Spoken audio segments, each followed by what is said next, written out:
Mommy, Jacob said. His mother replied, Yes, son? Is Krampus real? He said after waiting for just a moment. Now who would give you such an idea? He pointed to his brother. Nate did it, he said innocently.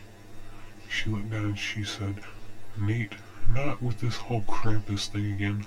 Why are you always trying to scare your brother? He looked up and he said, So what? It was just a story. You little rat, I'm gonna get you for that. And with that, the brothers took off, running around the house. Jacob was running from Nathan, and Nathan running, trying to chase Jacob. He slowly began to gain on his brother, and he almost had him when his mother yanked him up by the arms. And she said, Alright now, Nathan, you've gone too far. Go on up to your room. I'll be there in a moment to tuck you in. And with that, Nathan walked up the stairs pouting, and finally he sat in his bed. As she moved around the kitchen and finished cleaning up for making the Christmas cookies for Santa, she picked up Jacob and walked him up to his room. She laid him in bed and she tucked him in, all nice and tight, and he was warm and cozy as thoughts of sugar plums and fairies danced in his head. She walked down the hall and she then tucked in Nathan, and she said, Alright now, Nathan, if you keep on with this Krampus nonsense, in the morning you won't be opening any presents with your brother.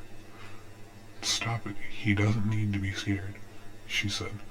It was just a story, Mom. He shouldn't be such a big baby. She sighed and she shook her head at her son. She finished tucking him in, gave him a kiss on the forehead, and with that, she went off to bed. He laid there for a while, eventually drifting off to sleep, until he heard it. The slight knocking of wood. He thought maybe something in the kitchen had fallen. He thought maybe it was Santa Claus. Little did he know the horrors that awaited him. He then looked above him to realize where the noise was coming from. It sounded like wood being dragged across the roof, and that's when he knew it was Krampus. He ran to his mother's room screaming, Mommy, Mommy, it's Krampus, I tell you. I hear him on the roof. She listened, with ears wide open, and she didn't hear a thing. She looked at her son and she said, Okay now, Nathan, you've done it. You won't be opening a single present tomorrow.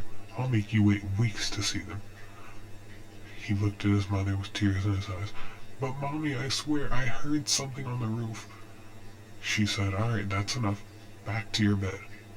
As he walked back to his room, he heard the knocking on the wooden floors on the ground level of his home, and his mother did too, apparently, as she ran from her room and downstairs where she saw it.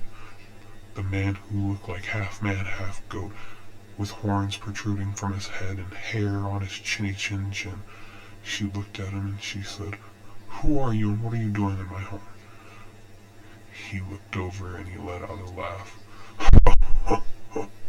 I'm Krampus, and I'm here for your son, he said. My son? What do you want with my son? She screamed. I'm here because he's been naughty all year, torturing little children, and now I'm here to give him what he deserves. And with that, he made his way around the woman and upstairs to Nathan. He grabbed the boy, and within moments, he had shattered the windows and moved swiftly out of them. That was 3 years ago. We haven't seen my brother since. I hope one day we find him, but I believe Krampus has tortured him to death by now. So let this be a reminder to all the girls and boys around the world. Krampus is real, and he punishes the naughty children. So please, find it in yourself to be jolly, holly, and sweet this Christmas season, or you might find Krampus slipping down your chimney next.